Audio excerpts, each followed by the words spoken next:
सब के सब भूल गए, डूब गए, नहीं प्राप्त हो पाया। और जब नहीं प्राप्त हो पाया तो लोगों ने एक शब्द कहा, बोले जब हम उसे ढूंढ नहीं पाए, देख नहीं पाए, समझ नहीं पाए, तो उसको लोगों ने कह दिया, अरे भाई वो तो कहां हमारी गम में आने वाला है, हमारे गम से परे है। लेकिन सदगुरु कहते हैं अगम बता दिया, कि लोगों ने कह दिया कि वो अगम है, लेकिन तुमने गम नहीं पाई तो अगम कह दिया। बस वो एक कहावत जैसी हो गई कि लोगों ने वो एक लोमड़ी थी कहते हैं जंगल में, और उसने अंगूर देखे लेकिन उसे अंगूर मिल नहीं पाए, खा नहीं पाई। और जब अंगूर खा नहीं पाई तो कहती है खट्टे हैं। अगर उसे मिल जाते तो वो नहीं कहती खट्टे हैं, लेकिन नहीं मिले तो कह रहे खट्टे हैं। ऐसे ही कुछ लोग हमारे बीच में कह देते हैं कि वो अगम है, वो अगम है, उसकी पार नहीं पाई है। और सदगुरु कबीर साहब हमारे ऐसे साहब हैं जिन्होंने कहा है अपने शब्दों में, दुई दुई लोचन पेखा, मैंने दोनों आंखों से देखा है, दुई दुई लोचन पेखा हर बिन और न देखा। मुझे तो और कुछ नजर ही नहीं आ रहा है, सर्वत्र वही नजर आ रहा है। दुई दुई लोचन पेखा हर बिन और न देखा, मेरे नैन रहे रंगलाई, बेगल कछु कहा न जाई, भरम राव जब भागा, जब सत्य नाम चित लागा। आपको जब आपका जीवन निर्मल हो जाए, प्रेम हो जाए, तो आपको साहब नजर आते हैं। प्रहलाद को ईश्वर कहां नजर आया? याद रख लेना, उस जलते हुए खंभे में भी, आग के खंभे में, उसमें भी उन्हें ईश्वर नजर आ गया। लोगों को तो गाय भैंसा मुर्गी बकरे में नहीं नजर आ रहे हैं, किसी इंसान में नजर नहीं आ रहे, तो कैसे तुम भगवान के पुजारी हो? मंदिर में जाते हैं, बढ़िया सुंदर रूप बनाते हैं, और समय आने पर उस मंदिर में ही हत्या कर देते हैं, और फिर कहते हैं हमने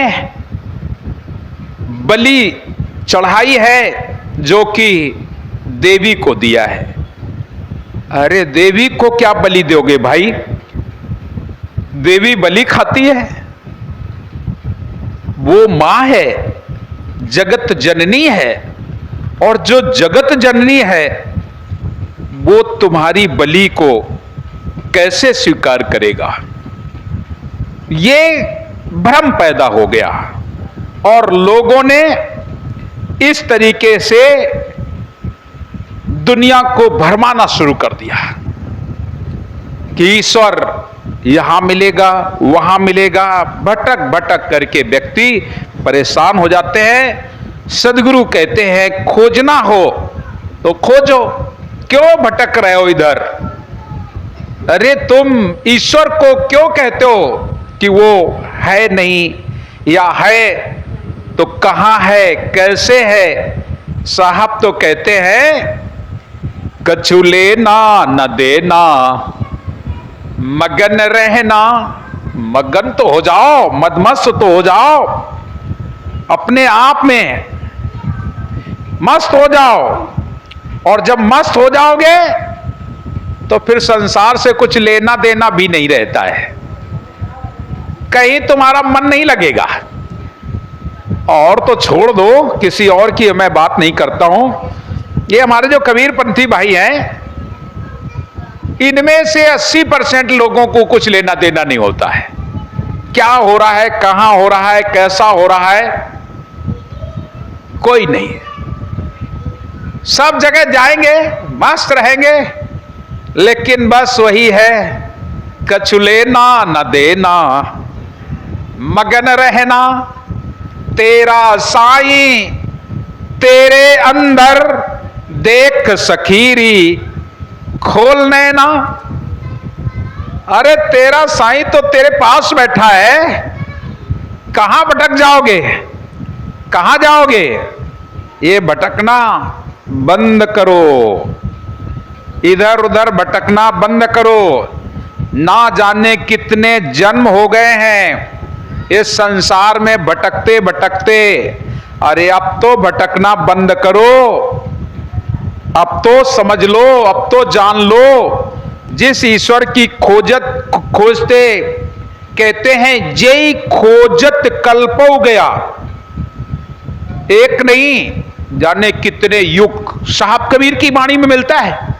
मैंने आपको और एक बात बता दूं, ये और कहीं मिलेगा भी नहीं, केवल साहब कबीर के ही आपके शब्दों में प्राप्त होगा कि ईश्वर कहां है, कैसा है। बाद बाकी आपको कह देंगे, लेकिन वो तो ईश्वर कहीं और बताते हैं, आप उनको सुने तो वो ईश्वर को कोई मंदिर, कोई मस्जिद, कोई तीरथ, कोई मूरत। लेकिन हमारे साहब कबीर कहते हैं, अरे घर की वस्तु नजर नहीं आवे और दियना वार के ढूंढ रहे हो अंधा, वस्तु तो घर में रखी है और तुम ढूंढ कहां रहे हो, इधर उधर भटक रहे हो। साहब हमारे भटकाते नहीं हैं, जय खोजत कल्प हो गया, जिसको खोजते खोजते एक नहीं दो नहीं जाने कितने कल्प, जाने कितने युग बीत गए। जय खोजत कल्प हो गया, घट माही सो मूर। मूर किसको कहते हैं? अमर मूर, समझ गए होंगे, अमृत को कहते हैं। जय खोजत कल्पो गया, घट माही सो मूर, और बाढ़ी गर्भ गुमान से तासे पड़ गयो दूर।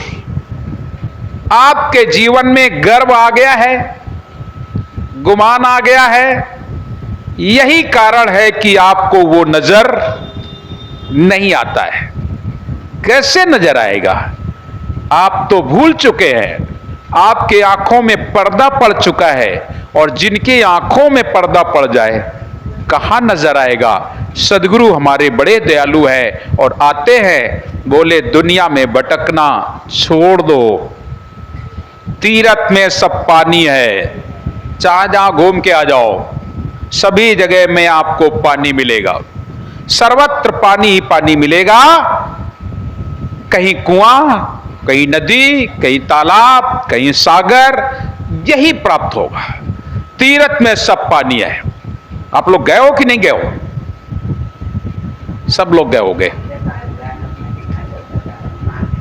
हम तो साहब के साथ जाते हैं जहां जाते हैं, बाद बाकी अकेले अभी तक मैं कहीं नहीं गया हूं। जहां भी गया हूं साहब के साथ गया हूं, या साहब ने भेजा होगा तो गए होंगे। हरिद्वार गए हैं तो साहब के साथ गए हैं, इलाहाबाद गए हैं तो साहब के साथ गए हैं, उड़ीसा गए हैं तो साहब के साथ गए हैं, महाकालेश्वर एक बार जरूर हम लोग पहुंच गए थे, वो भी साहब के आदेशानुसार गए थे। आप गए हैं, लेकिन वंत लाए कुछ नहीं है। हम लोग उड़ीसा गए, इधर उधर घूमते फिरते, और हमारे साथ बहुत लोग थे, 100-150 लोग। अब तुम्हें बताएं, जैसे जिस मंदिर में जाए तो पंडा पुजारी दौड़ के भागे, बहुत अच्छी चढ़ोतरी होगी, बहुत इतना आदमी, और हम लोग जाएं तो हम लोग केवल दिखाते थे कि ये देख लो, यहाँ ये पाखंड हो रहा है, यहाँ ये ऐसा हो रहा है। तो बाद में वो सब के सब मन में चिढ़ते थे कि आए और कुछ दिया भी नहीं, चढ़ाया भी नहीं। फिर एक जगह बैठ करके फिर हमने इन सबको उस उड़ीसा के बारे में फिर बताया, समझाया वहां बैठ करके। तो वहां क्या क्या है, क्या रखा है जिसके लिए आप खोज रहे हो। सदगुरु कबीर साहब ने उसे तो तुम्हारे पास बताया, घर में बताया, नजदीक में बताया, लेकिन फिर भी हम लोग भटकते रहते हैं। और बताया सब लोगों ने, ऐसा नहीं कि साहब ने ही बताया, अरे भैया और लोगों ने भी आपको बताया है। उसमें रामचरितमानस में भी बताया है। कहां मिलेगा भगवान, तो उन्होंने ऐसा नहीं कहा है कि मंदिर में मिलेगा, मस्जिद में मिलेगा, गुरुद्वारे में मिलेगा, चर्च में मिलेगा, या यहां मिलेगा वहां मिलेगा। नहीं भाई, उन्होंने भी बताया है, हरि व्यापक सर्वत्र समाना, सब जगह, एक दो जगह नहीं, हरि व्यापक सर्वत्र समाना। और मिलेगा कैसे, वो भी बता दिया, प्रेम से प्रकट होए मैं जाना। कैसे मिलेगा, जब प्रेम से आप जाओगे तो, प्रेम से प्रकट होए मैं जाना। वो प्रेम से प्रकट होता है। आपके अंदर अगर प्रेम है तो प्रकट है, और अगर आपके अंदर प्रेम नहीं है तो वो मिलने वाला नहीं है। इसलिए अपने जीवन में बड़े प्रेम से मिलना लोगों, बड़े प्रेम से मिलना लोगों। दुनिया में इंसान रे ना मालूम किस भेष में बाबा, मिल जाए भगवान रे।